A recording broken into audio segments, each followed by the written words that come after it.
You gotta make a living. Just get nice and close to that mic and just give it your Barry White.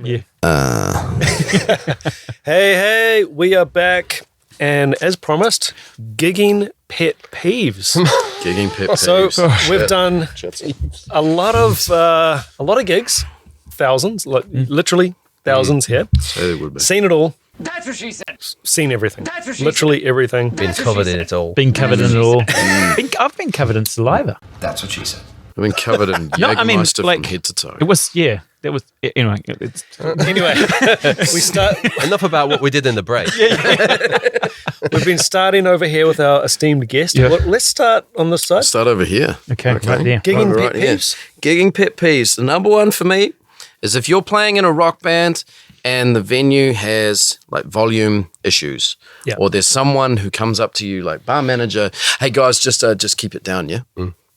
No.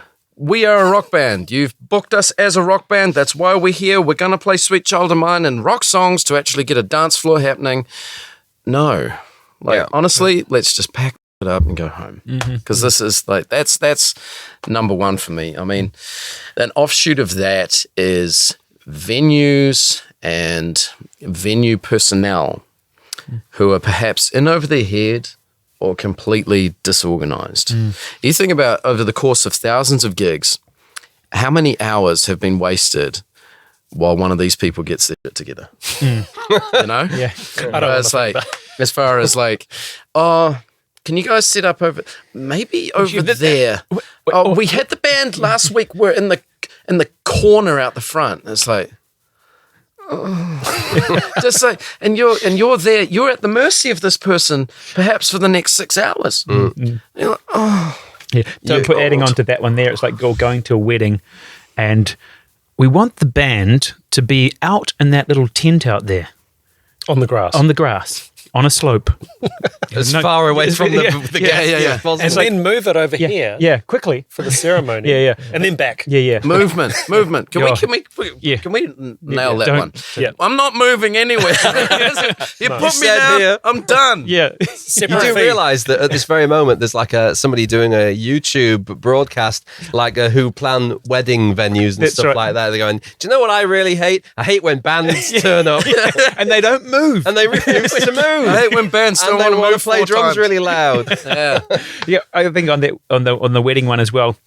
If you are planning a wedding, remember that you've probably invited great Auntie Mulva, who is Mulva. kind of deaf. And if you got one room that for the band and everyone, great Auntie Mulva's not going to be able to hear anything. And they want to talk because she's just come from South Africa. She doesn't even like Whitesnake. She doesn't like Whitesnake. I can tell you right now, I hate what's like. I cannot stand it. Cannot stand it. Absolutely the worst band to come through Joburg. So if you are organising a wedding, please Done the have 87 tour. Yeah. 87, a great year. A terrible band. So make sure there's another space for these people to go into. So if there's like, if the band is here, So they can get away. they need to, like, because people want to talk. You need a cupboard for Auntie Muriel. Exactly. Just Yeah, end in there. Yeah. And you hired the band for a reason. yes. You- yeah. Supposedly to get the party started, That's right. making a night to remember, dancing.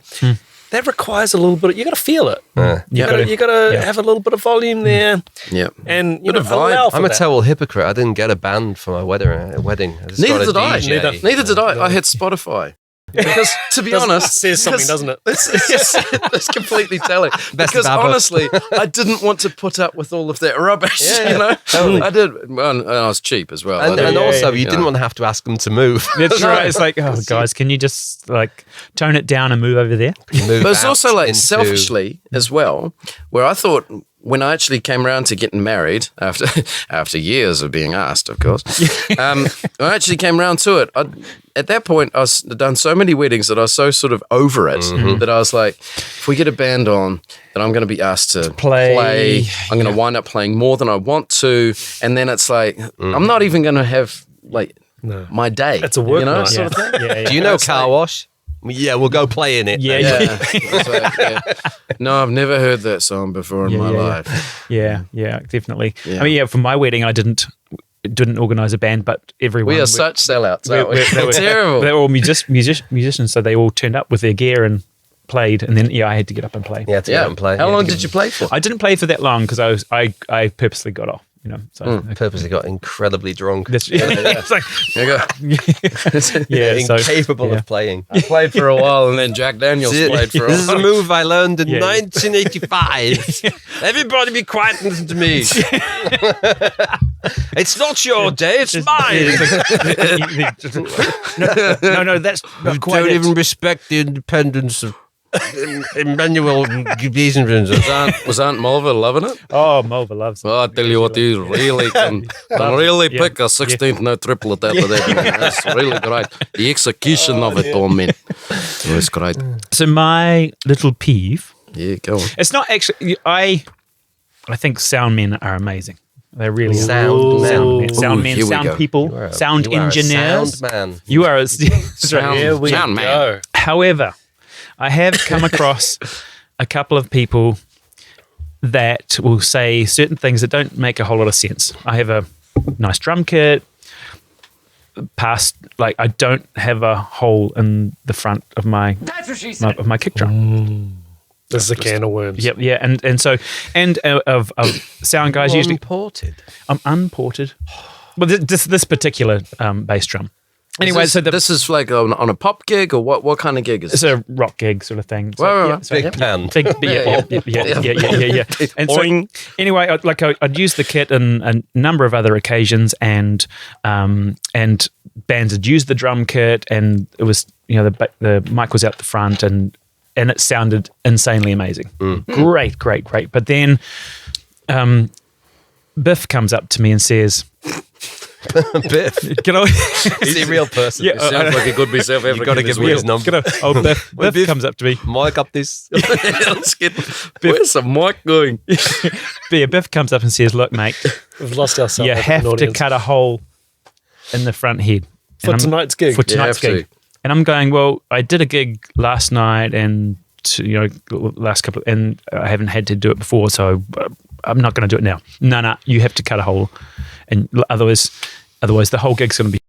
And I'm going, no. And then we got into an argument about it. And it's like, and then I said, look, if you want to, you can cut a hole in my front head if you like, but you have to buy me another head afterwards. You can. Ooh, I mean, nice. I'm completely fine with it. You can absolutely do it, man. But you owe me a new front head. And after you got out of the headlock, what did you do next? I said, so bad. Wasn't they really bad? Come on, Biff. So stop it. Okay, digging into the situation, was there a lack of space on the stage? Was it a situation where you No. couldn't have King's a Arms. mic stand? Okay. Yeah. So, Temporarily, I was wondering what space issue you would solve. I wasn't thinking of the mic stand. I'm like, cutting a hole in the bass drum head. Is that going to make the stage bigger? Or maybe it's like, well, it's like things inside? It's like Doctor Who's like TARDIS. The TARDIS, Like, you actually have a whole nother room inside the bass drum. Well, I'm just thinking of like if the stand's outside, you could bump it, right? sure, yeah. Well, I guess it could be doesn't bumped if matter it's how big the inside. stage is. Yeah. Somebody always walks into that Yeah. stand anyway. Doesn't Have you ever matter, noticed yeah. that? Yeah. Use that little pyramid Shaw mic. That's Yeah, exactly. In yeah. fairness, Hello? that thing spends very little time inside the bass drum. Even when you have a hole. He just walks away to get away from the noise. Like, oh, I can't stand it. I'm kicking the hell out of this kick drum. Yeah. Nothing's happening. Yeah. I mean, there's a mixture with the sound man sort of idea, because I know that there are some really amazing sound guys out there, amazing, and they're usually really friendly, and they're the ones you get on with really well. The majority of the time, I think that I've worked really hard on my sound, the sound that I'm trying to create. I tune my drums this way. My snare drums tuned this way because I like it, and I know how to tune drums, and so I'm not a noob or anything like that. And then they may come up and say things like, "Hey, your snare's too ringy," or something like that, or whatever it is. Can you do something to it? And I'm going, okay, but this comes from my very, very first gig that I'd ever had done, and I'd tuned my drums up beautifully, and the sound guy couldn't handle it for his PA system or whatever it was. And when I hit the toms, they were just going boom, like ringing out quite full on, And so he goes, so we have to detune them. So I had to detune the whole thing so that they were like flap, flap, flap. that sort of thing. And that was so unenjoyable to play on. Well, their job is to None of his capture. business, is it? Yeah, It's like they're trying to capture your sound. Well, aren't that's they? my thought process is that okay, this is what I sound like. You're trying to get that out. That's what it is. But I also understand that if you're in a venue and it is really echoey and there's other factors and maybe you have to put some gels on there or something like that, but really detune them to a point. No. In this instance, the band that was coming on afterwards was really weird. The drummer actually had carpet on the inside of his toms. So, and the guy was producing, he was get the dead sound, and then he was putting effects on them outside because their drum sound was amazing. But that's the way that he was doing it. So he didn't know how to. They had it all honed. I've always wanted an endorsement from Yeah. Carpet Right. Exactly. And yeah, so it's just that's the way that he Zildjian, could. Remo, Carpet Right. I've had the Rug same. Doctor, steaming mad at overtones. I've had the same where the engineer has probably presets on the desk. Everything's automated for a certain sound. Yeah, Yeah. I've had similar. Yeah. Yeah. I find the best engineers, if I'm to surmise from my own experience, like the best engineers that I've really worked with in like covers, working gig situations, you really have very little to do with them. Yeah. You know? No, it's very they turn up, they put the stuff on, you play for a bit, and they go, "Yep, awesome." Honestly, the more pro, the more working they are, the bigger the venue, the bigger the situation, the bigger the gig, the less they do anything. Oh, yeah. They just do it in a flash. And Yeah. Yeah, That's right. and it sounds amazing. I did a BBC. I did several of these, but we did a Maida Vale session, like Radio 2, I think it was, or no, it was BBC One, I think. And the engineers, right? We set up in Maida Vale, which is a really large room, and or this studio was, and they just threw the mics on the kit, and in 20 minutes flat, boof, one of the best kit sounds ever. They didn't question anything, they didn't tune anything. Yeah. If something didn't sound right, they knew it was just something they could fix with mic placement and just a little bit outboard, Yeah. and they just boo did it. I love that. That's And like experience. pros just don't give you any hassle. No, they just know. It's people who've just never Yeah. really Yeah. been there. You know? It's just- And the sort of, I guess the flip side for us as well, like if I'm filling in on a gig, like I might have a little yarn to the bass player and just sort of go, hey, if there's a song that's like the ending could be a bit ambiguous or a bit contentious or whatever it is, it's like, well, does this, you go like that? Okay, cool.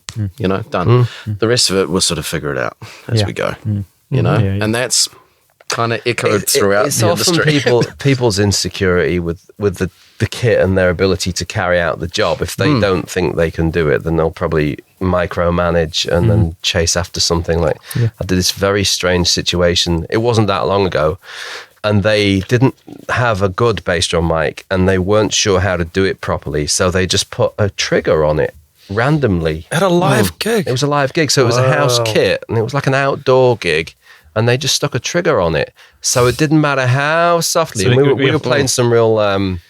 I hate It was that. No. it was a band that did like some nice, tasteful kind of quiet songs. I know this. And every time I hit the kick drum, it sounded like Frankie Goes to Hollywood. I'm like, sounds dreadful. No, but- no. It's not the one. And it's funny though, as drummers, you often get the blame for it, and it wasn't you at all. Yeah. Like the singer kept giving me evils, and I was like, not me. Yeah. It sounds. Got DM5 over there, just going like, boff.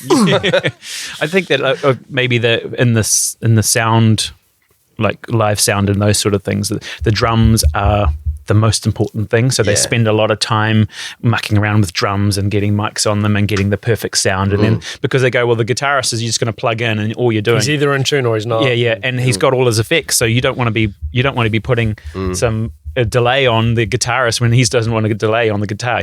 So they have a lot more control over the drum sound. Yeah. But I can remember one of them. This guy kept on coming out in front of the band and doing this.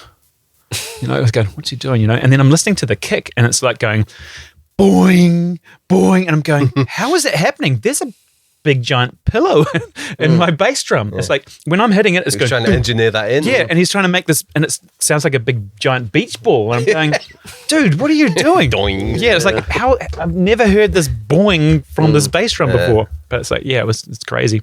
So that's my thing as a. I just think, you as a peeve, like I actually,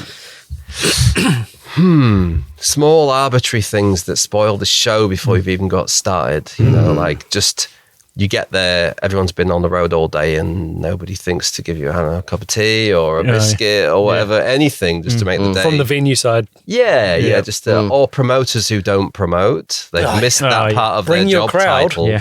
Yeah. As far as I was aware, we just bring the music. You're the promoter. You do the promotion. Yeah. Surely inherent in the job That's a good one. description, isn't it? Yeah. So you play to an empty room. I mean, like, usually minor bugbears.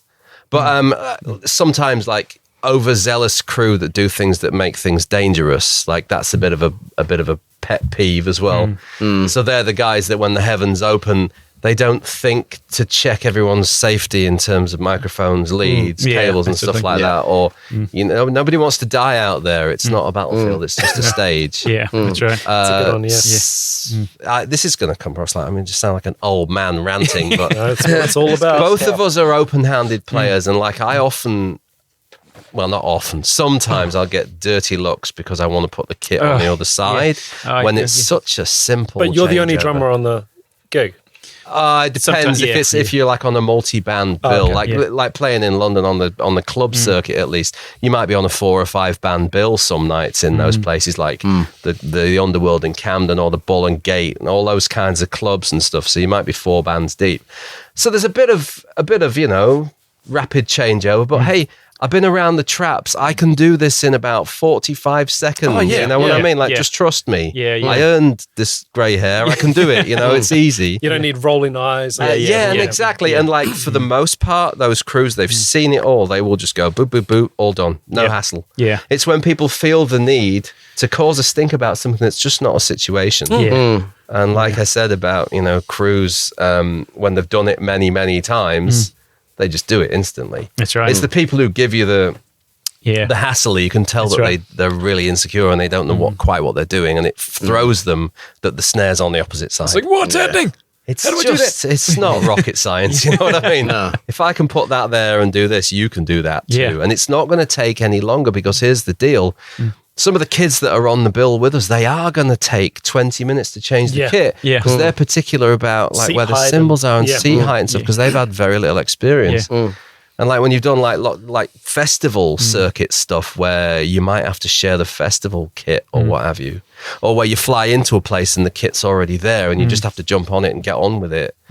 You just don't care that much about gear anymore. It's there. That's that mileage Sounds piece, good. though, eh? Yeah. You know, Just get used to it. just mileage, eh? When I was a kid, I know I'd be really particular about my setup and what I was taking, how it was tuned, and you know, And then the more and more times you get thrown into the deep end, and you've never even seen the country, never mind the kit. You know, it's like, well, I just have to get on with this because we're starting in half an hour. So I don't know. I just think it's a sign of inexperience on engineers where they can't do that stuff. That's right. It says more about them than it does about you, the player. That's right. But I remember it had to sort of look right behind the kit. It had to be, you know, like more than Tom rim and snare rim. Well, those sort of things, like to younger players or guys early on, it's like all that stuff matters. They're jingoistic. They make you feel safe. That's all it is. It's just it's a good luck ritual, isn't it? Yeah, And then, like, absolutely. later on, like nowadays, I couldn't really care. Like if I was doing an original band gig tonight and there was a house kit there, I'd be like, cool, I'm not bringing mine. Oh yeah, I'd love Yeah, it. totally. I'm like, sweet. That's when you Happy get old, days. right? I don't even. It's like it's I don't even need to know what brand it is. I don't. Honestly, I don't care. If there's gonna be 5 bands on the bill, it's gonna have to be solid. to stay Totally. together. Cymbal bag on your back. Exactly. Traveling light. Stick bag and a cymbal bag, and that's pretty much You it. get in there, set up, take the stuff off, get out. He's like, I'm out of here. Yeah. And it's like if the bass drum pedal feels foreign, I know what I need to adjust in order to actually make it feel not foreign, and then.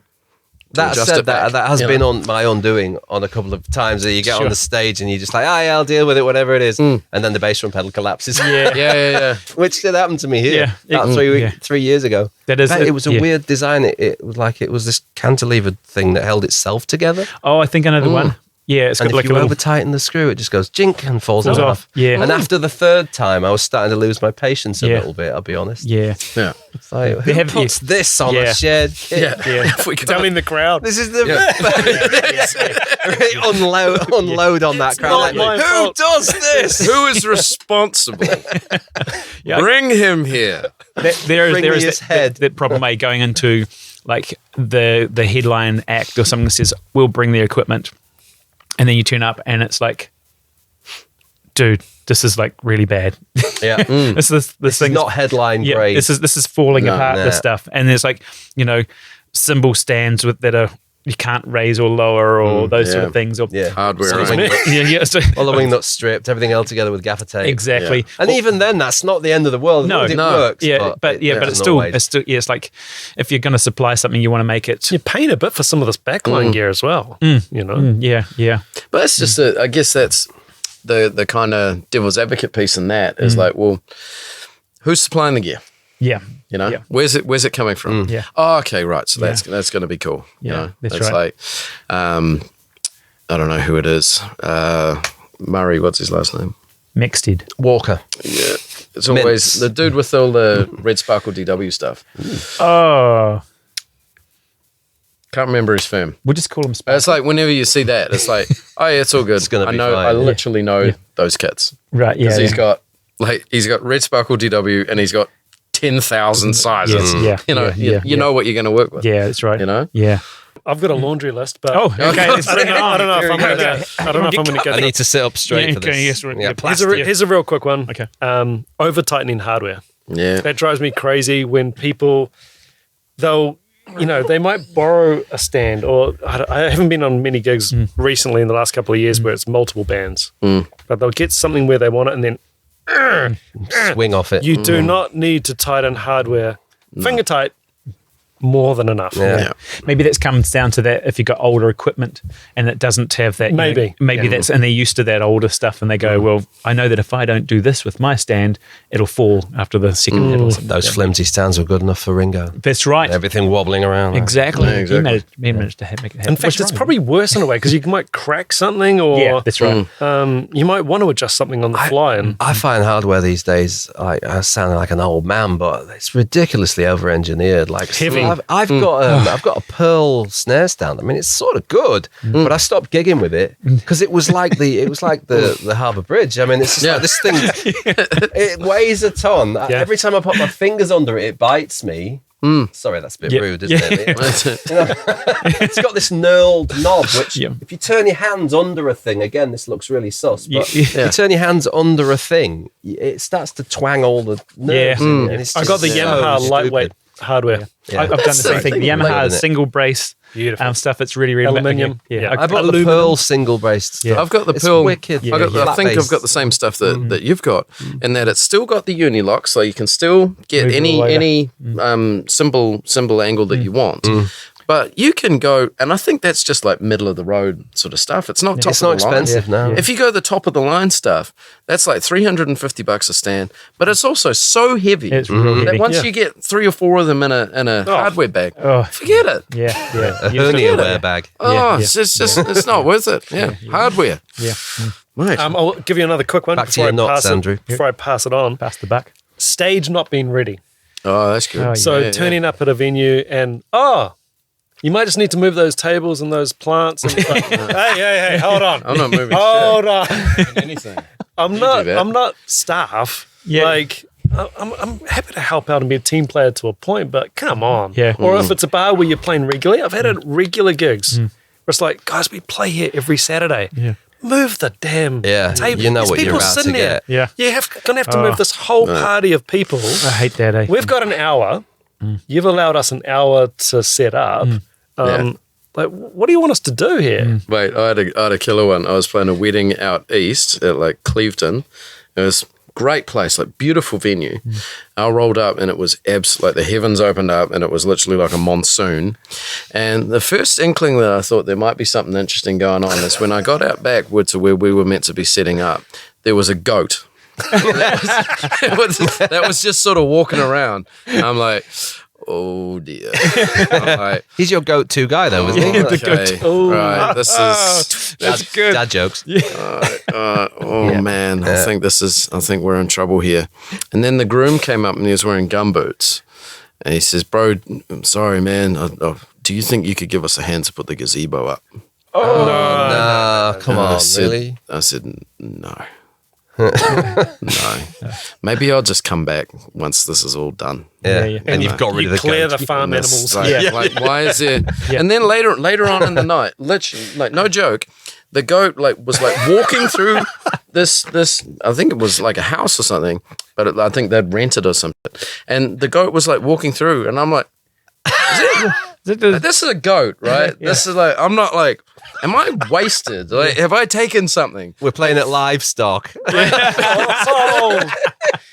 That's why we brought you in. Like, Oh God. why is there a goat here? Who's responsible for Whose goat is this? Yeah. I would have brought mine, but These are the situations where you think, what am I doing? Yeah, with why my am I life? doing this? I'm 40. Yeah. You know, like, oh God. when you say seeing it all, once you got to build a gazebo and get the goat out of the way, that's, man. Yeah. I remember waiting to go on stage. I mean, this happens to everybody so often, waiting to go on stage for so long. Obviously, that's a kind of a thing. That's just like lots of gigs are like that. But we were playing, it was with the Lee Thompson Ska Orchestra. So everyone, because it was people who were in Madness, everyone sort of expected we were going to be Madness. Right. And there was only some people that were in Madness. It was like a kind of a spin-off thing that Tomo, the sax player, who is a one-man comedy riot. I mean, he's the funniest dude. But we waited around for 8 hours to go on stage in a disused ice rink, which I think was up in... I can't remember if it was off on the Isle of Wight or if it was up in the north of England. I forget. Well, we'd travelled for so long to get there.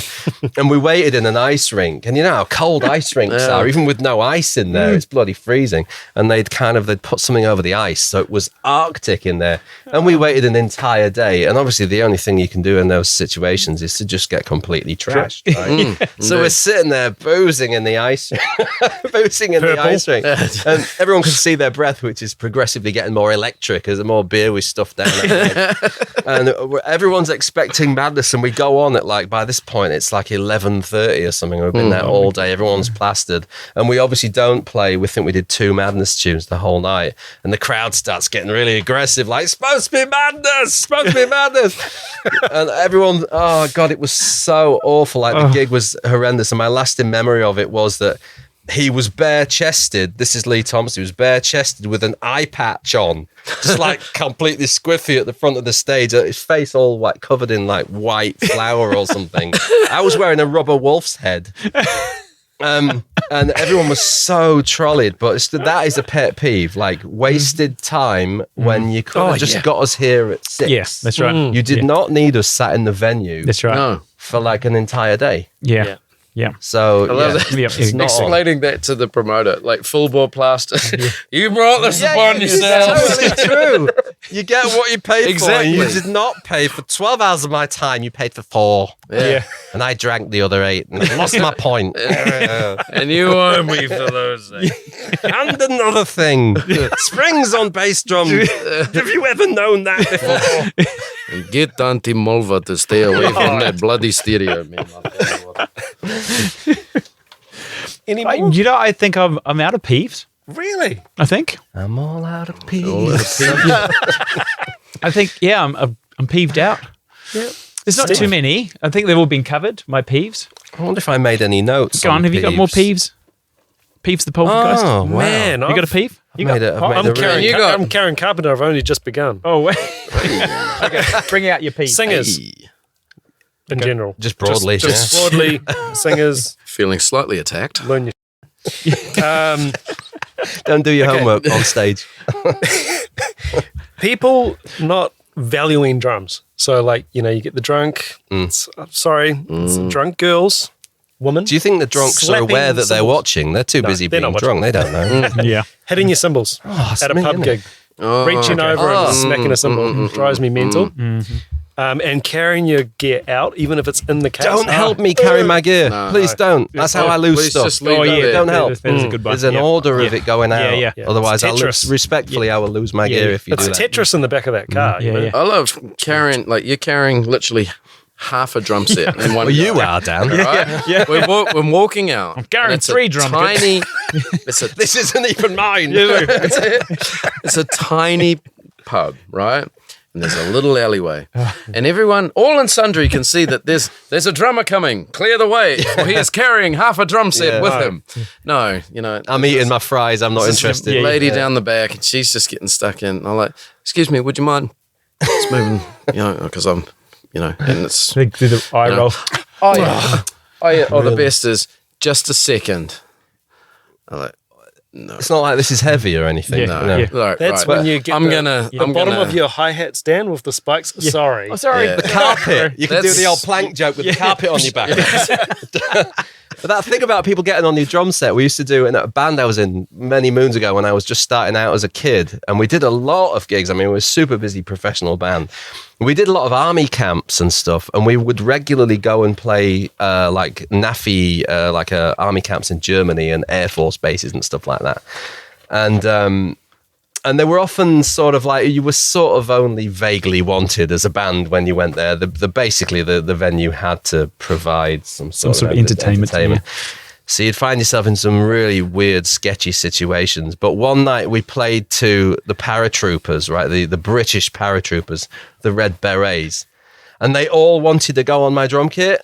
No. Give us a go on your drum kit. And when 30 members of 8 Para say, like, can I get on your drums? You're just like, yeah, you help yourself, mate. Yeah, you go on ahead, Yeah. Well, when people want to have a go on your drums, I don't think they realise how big they are physically as people. Yeah. That gear's quite delicate. Yeah, exactly. When you're hitting it, you're not, brutalizing it. You're actually. Well, they were, because they were paratroopers. Yeah, exactly. So you don't want them to be on there. It's like They're not known for subtlety Yeah.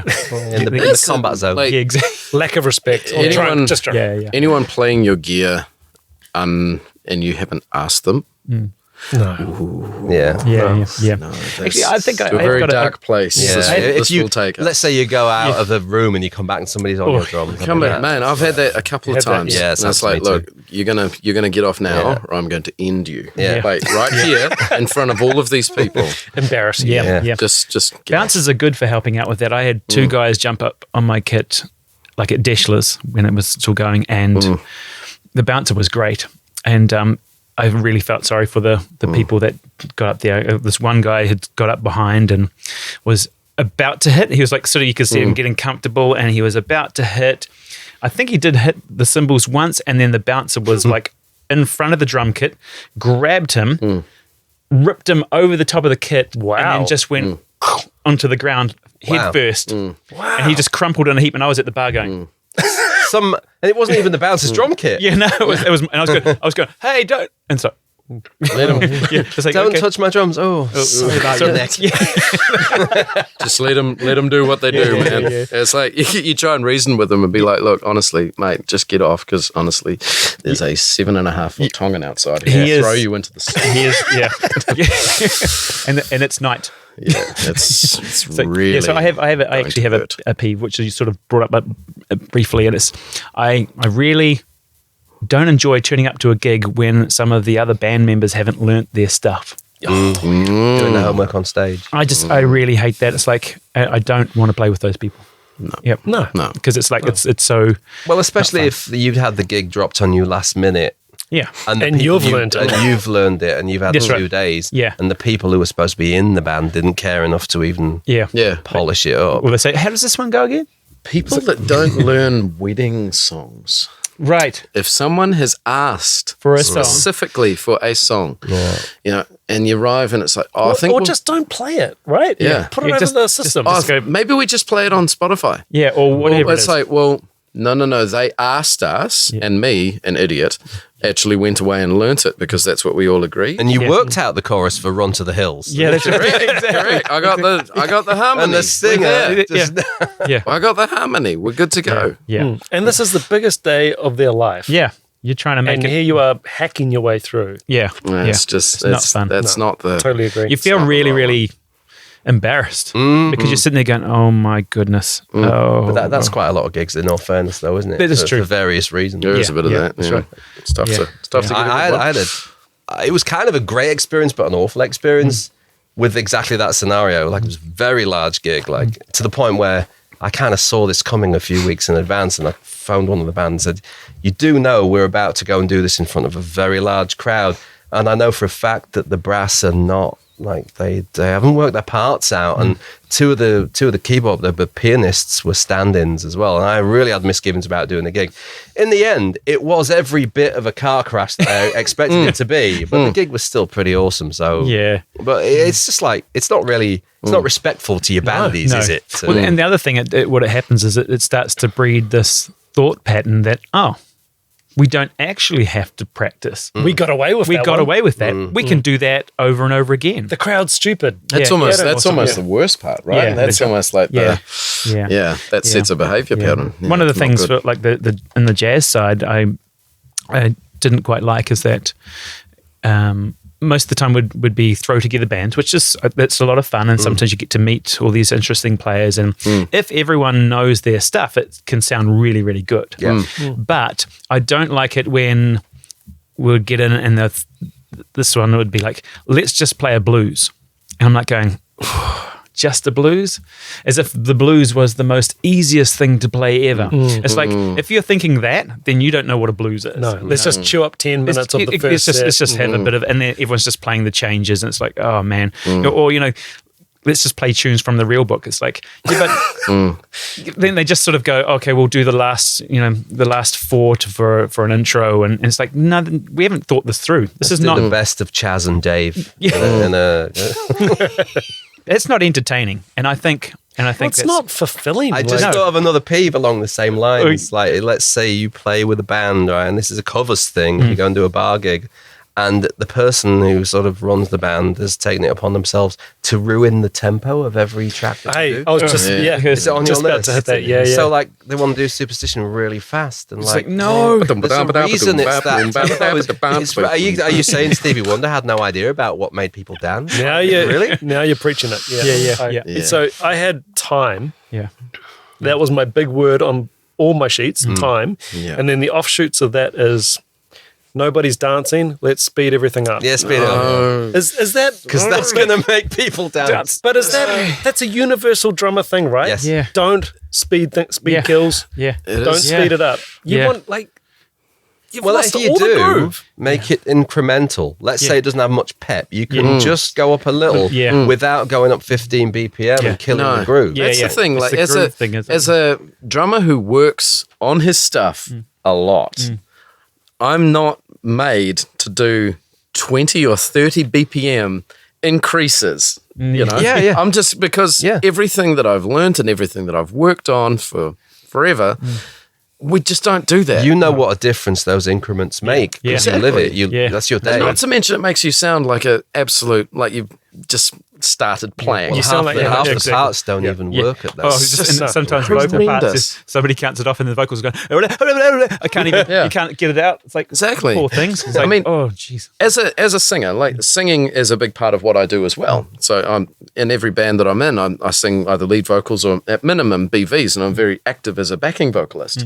So I've got a really pretty detailed understanding as to what's going to work for vocal lines Phrasing, and for phrasing. And I mean, phrase, man, well, that's a whole other box of rocks. Holy hell.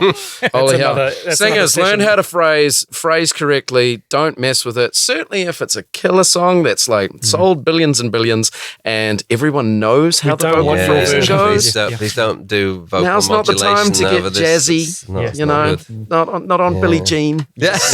Just sing it how it goes, you know.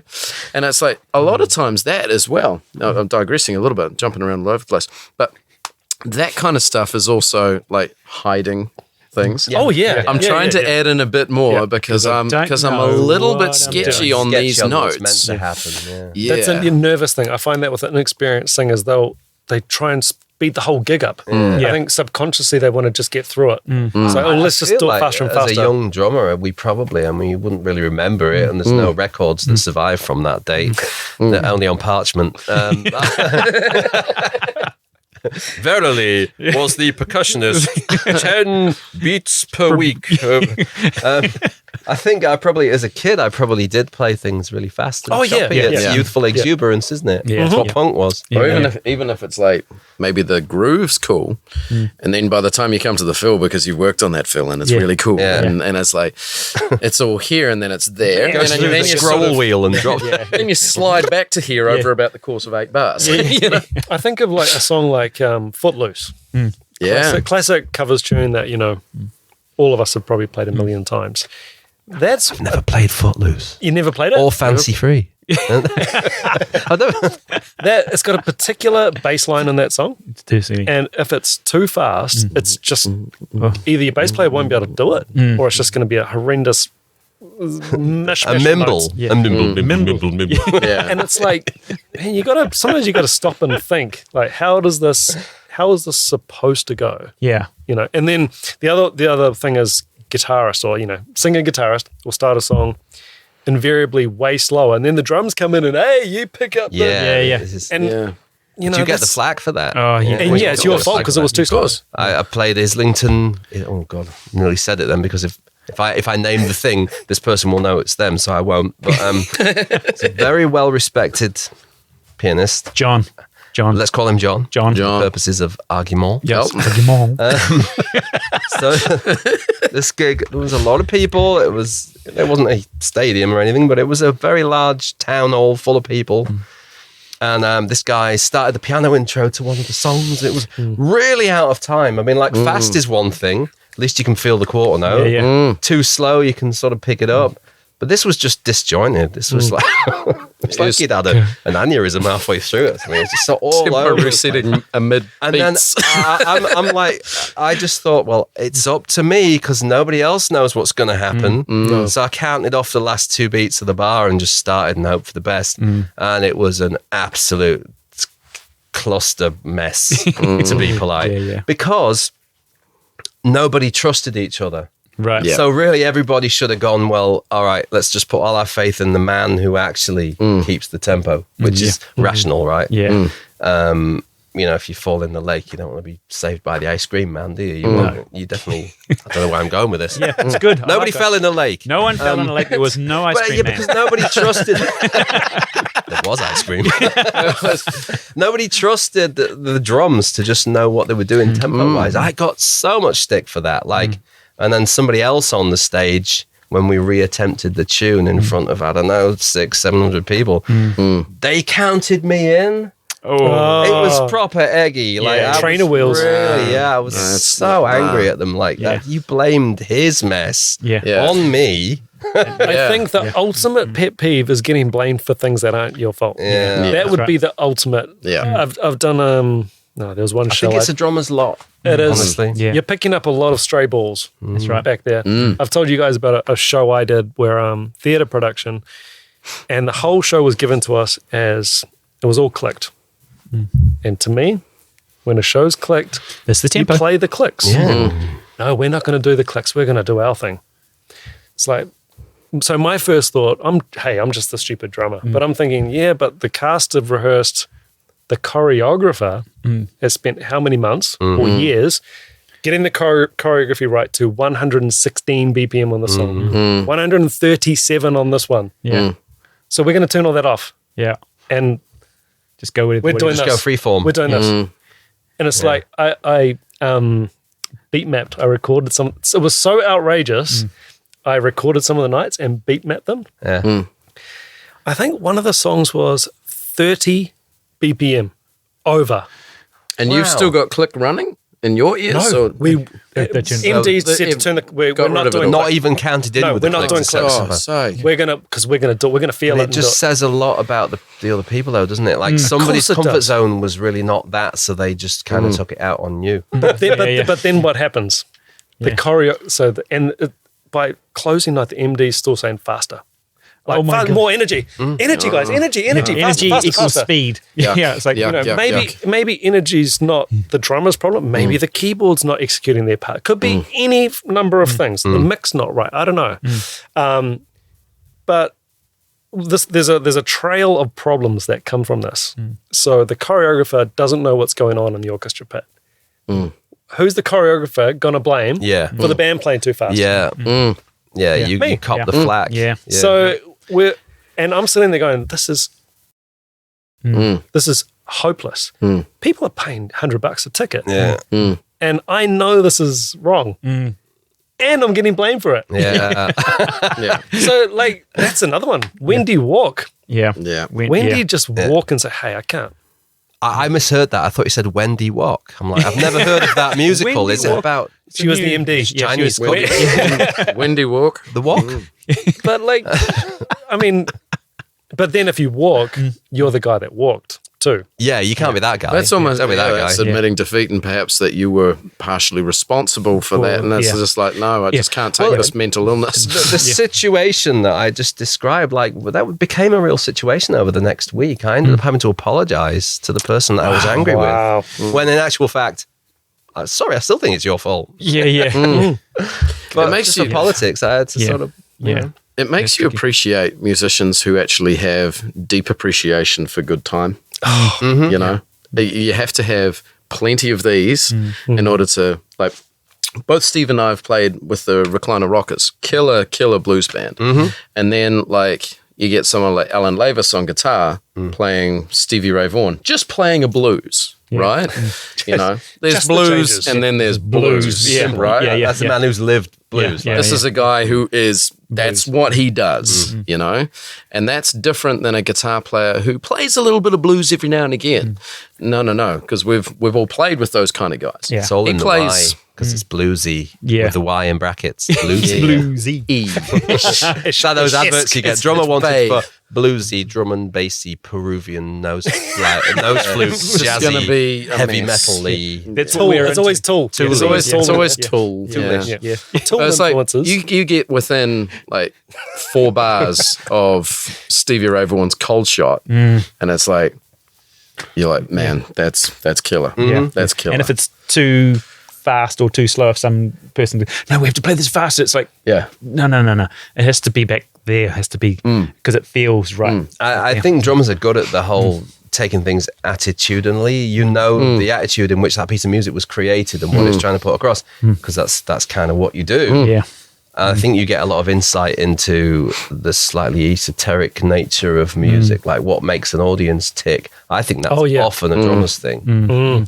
Like somebody said Billie Jean earlier. Like, you can hear the first bar of that and you know what's coming. Exactly. And if it was faster, you wouldn't dance to it. That's right. But Actually, I wouldn't dance to it because I can't dance. But I've had that thing where you're playing a covers group and they insist on playing it faster, you know, and it's almost like it's like a tractor beam. They're trying to pull you, and you're like, no, Yeah. like what are you doing? Yeah. Superstition, another one. Yeah. I always feel bad in that situation because you know, obviously this person thinks it should be faster, and you're like going nah, and you just you hold it there, and they look at you and go, and you go nah. Yeah. No, And it makes you feel a bit like a stick in the mud. Because Exactly. you won't. It's not because I don't know how. It's because it's intrinsically the wrong thing to do. you don't wanna do Completely. something, yeah. What can happen is though, like if you've come into that situation, like let's say you're subbing in an established band, do you think they've listened to those songs anytime recently? They've not. melded things into a weird hybrid Sort of a their own bastardized version of it. version. You've come in, you've listened to the track. Yeah, Oh, well. yeah. And then, why aren't you playing it? What are you doing? It's way too slow. Yeah. But I feel like time overall, the underestimation from other instruments about the importance of time, rhythm, like guitar. Yeah. I don't care if you can play lead. Can you play rhythm? Especially if it's a small band. Yeah. It's I guess really as crucial. well, from this perspective, we should probably mention that not all drummers are amazing as well, you know. No. And so, you know, sometimes they are. Of course, sometimes it is the drum. It is the drummer. Sometimes. No, it's never the drummer. For my own side of things, I had to go, like, I went down a whole bunch of different rabbit holes around technique and chops and facility and all of this rubbish, moving around the kit and all of that stuff, which is all great stuff. But all of it then comes back to time.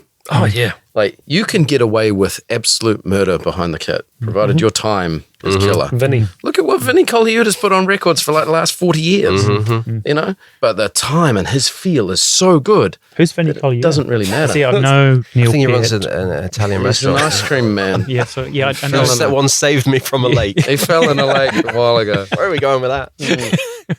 But it's true though, because you never feel endangered when he goes off on the tangent. No. You just feel safe. Like it's cool. You know That's what's going the to happen. thing. Safety, completely. Empathy. You know? And it's just like the rest of the band are just so confident that he's holding the wheel of the ship and he's just going to take us over here for a while. Sometimes bands have that weird chemistry where they sound like it's going to fall to bits and it never does. And it's a really Arctic awesome, Monkeys? edgy ride. Yeah. He's a slamming drummer anyway, right? I saw the It feels like specials it's on when the edge, though. When they got back together, the specials, right? That drummer, it's so push, and you feel like any minute this is going to explode and it never does. And that's the excitement of that band. Absolutely. I saw them when they got back together at Glastonbury, which would be 2009, I think. Killer. And I was in one field. I was walking from, because we were at the other end of the field, right? And I was walking from one site to the next, and suddenly I'm aware that like 70,000 people are trying to get past me. Is It's that right? because they'd reformed, and everyone was like, I am going to see the specials. And it was a mind-blowing gig. I feel edgy. like Sorry. The couple of times that I've seen Slipknot live, they've been like that. Yeah. You know, certainly On the edge. I've never seen them with Jay Weinberg, but with Joey, like you play things and it wouldn't necessarily be like really much quicker, but he's just right It's on edgy, the edge. yeah. He's just really driving things Motley forward and Crue. everyone's hanging on Same to thing. him. Saw Motley Crue, looked edgy.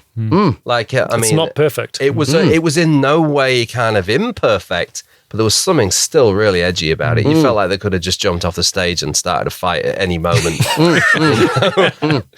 just think like we've there's some bands like that. We've sort of lost a bit of that with the studio perfection approach to Yeah. music. Like Rolling Stones, not a perfect band, No. but it's exciting. It's a real I experience. think there's real beauty playing in that spot, which the Stones have done sort of forever, and that you're sort of watching this with like your real musician hat on and going, man, this is like literally mere seconds from completely it's falling apart. unquantifiable. You can't quite put your finger on it. But there's magic in between that. The Police, I think, are like that. Oh, as well. yeah. Stuart Yeah. Copeland's pushing like hell, and Yeah. Sting's trying to drag it back. and I think part of it is that they don't quite get along. yeah, it's you can friction. actually see Friction. just body language. Man, you know, it doesn't like they don't Yeah, like actually, each other. I think again it's attitudinal. Like you could be in a band with somebody that you get on with to the nth degree, but you just produce bland music. I've been in bands with people that I didn't see eye to eye with, and we had fractured relationships, and still made good music like that because you are ultimately only representing a facet of your personality when you play an instrument. Yeah. It's not like it plays you. You are directing it with your emotions ultimately, aren't you? Or you should be anyway. Well, I think of like Sting with Stuart Copeland and the Police versus Sting later on with Perfect drummers. Yeah, Vinny Arama Vinny, or whoever. Josh Freese. It was great. It certainly wasn't bad. There's a different type of good. The first one's dangerous. Stuart Copeland's just like, he's just kicking you in the butt the whole gig. And then the other one's just doing their role Edgy. perfectly. So it's, I guess they both work. There was an old jazz drummer, Dave Tuff. You guys, Yeah. I think so. There was a story about him and timing because he was an alcoholic and he was, he sort of ruined his life and everything like that. But as a drummer, he never soloed, just played really, really good time. And I can't remember who was. They were sort of explaining him about his timing, what it was. It's like if you thought of time like a piece of rope or something like that, and then you're either just on it or just over it sort of thing. Well, Dave Tuff's time, comparatively to that rope, was a road. They just felt like they could play with him and they just wouldn't fall off. That's They amazing. would just, they would, it's like, man, I wish I just The sort of safety thing. Yeah. And I think that's important, like for anyone, I guess, young who's watching this, that drummer-wise, you actually need to make especially the bass player, you need to make them feel secure, like you need to make them feel safe. If they think at any minute you're going to drop a stitch, nerves are contagious on stage. Like if one person thinks, oh, I don't really know if he's going to do that right. Yeah. People start to second guess each other, and before you know it, you've got an absolute car crash on your hands. Yeah, somebody else tries to take a hold of like, I'll show him where this is because I think that he's not going to do it. I'll keep it really soft, and then they miss it. For a drummer, like if you're available as the point of focus for the people around you, then it probably will work out. Yeah, timing wise. I think that's a real sort of misconception of sorts in that people often sort of gravitate towards, take Dennis Chambers, for example. Oh my God, his hands, just ridiculous. And it's like the fact that his time is that good. Yeah. Oh, yeah. He's able to do that stuff. Yeah. And actually, like what you're saying, like the people around him actually feel comfortable and let him have that level of rope or that level of freedom actually to do that. There's a beautiful magic in Dennis Chambers just playing bump, that, bump, that. Exactly. Like, he's playing nothing, and it sounds better than any of us going bump, that. Exactly. Like, that is. Yeah. Seeing him playing something half time. That thing he did on Letterman, the drum solo week that was on Letterman, it was jaw-dropping. Didn't he just look confident behind it? He just looked like... He's the king of confidence. Yeah. Plays with Santana. There's a video of Steve Jordan, one of my favorite guys, playing with John Mayer. It's on one of the talk shows doing After Midnight. I don't know if you guys have seen that clip. And Chick Corea playing keys, and it's a bit of an all-star lineup. And Steve Jordan's on his tiny, and his kick drum's about that big. Long one that he uses. He's got his glasses on. He's got his bling and his leather jacket. And he starts to. You see Chick Corea just go. Oh yeah, just love it. And the whole band's just like. And that's the look, right? Yeah. Compared to. Yeah. What the hell? We just did a fill. Like, what the hell happened, man? That's what you want. Yeah. And conversely, drummers want that usually in bass players as well. You want to be wrapped in a warm blanket when the bass player starts around you. You know it instantly. Oh, mate. Yeah. A bass player, like a beautiful, confident bass player. Yeah. Just, and a lot of the time, certainly locally, it comes down to like it's a volume piece and a presence piece. 100%. Where it's like, take the Billie Jean example. It's like drums will start off and you get that bass player just absolutely nails it, comes straight in exactly where you want him and is just with you. It's like, so it's a beautiful thing. Yeah. We're going to make people dance. This is it. It's going to happen. Cool. Well, I think we've... we could go on. We could go on and on. Trust me, I just would. So we welcome your feedback, comments, trolling. You can always troll Chris. That's right. If you do want We're to. welcoming trolling. Welcome trolling. We did not talk about this. I'm not sure I'm welcoming I know trolling. it goes to my email. Apparently. Fair enough. Yeah, So directly to Chris. I won't read the comments. Complaints director. But we really hope you enjoyed this very candid, casual chat, and we will catch you guys on the next one. Cool. Ciao.